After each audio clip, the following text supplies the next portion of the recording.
Good morning, my lovelies, and welcome to day 2 of our 7 days of soup on which we are making wild venison stew. So first, our ingredient prep. We're going to roughly chop about 3 stalks of celery, about 2 cups of baby carrots, you're just going to want to cut those in half, and a pound and a half of little potatoes, just again cutting them in half.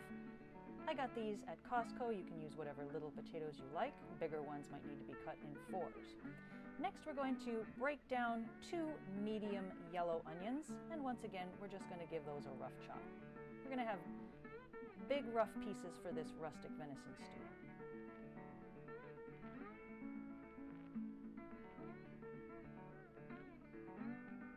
Now for the garlic. Now we really like garlic in our family. Plus, venison is a nice, robust meat. It can handle heavy flavors like garlic. So I used a whole head, which turned out to be about 10 cloves, give or take. Once again, giving a nice rough chop. And setting that aside, keeping it separate from the vegetables. That's very important.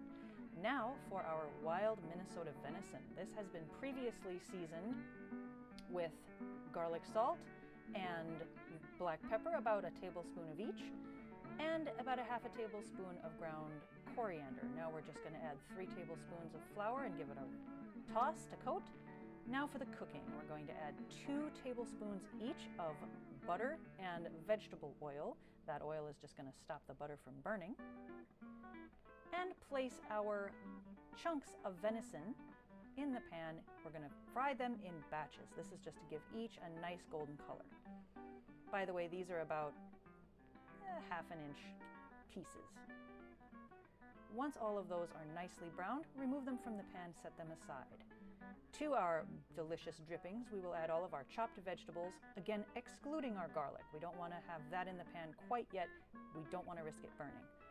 Now I like a nice thick stew, so I added another 2 tablespoons or so of flour here. Give this a good stir. Make sure all of that flour is touching the pan and it gets nice and cooked.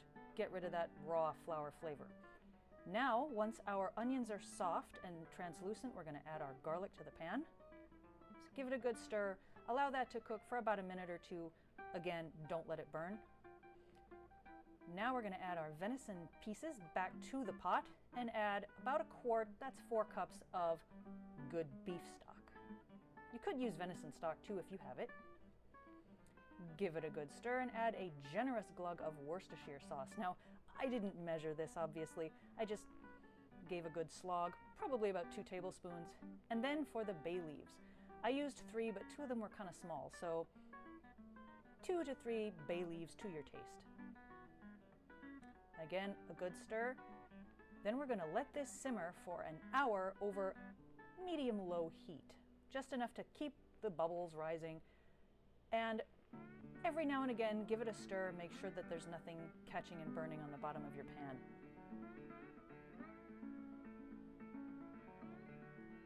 After an hour, lift the lid and reveal your glorious venison stew. Now, once again, I like a nice thick stew. This really wasn't thick enough for me, so I added an additional 3 tablespoons of cornstarch mixed with water to form a slurry. Adding this and allowing the stew to boil for about another 5 minutes will give a nice thick consistency.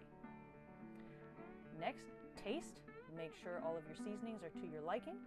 And once they are, serve yourself up a nice big bowl. Now, I love serving this with crusty bread, lots of butter, of course. Now, if you don't like venison or you don't have any, you could use beef, of course. Thank you for joining me today, and I hope to see you next time.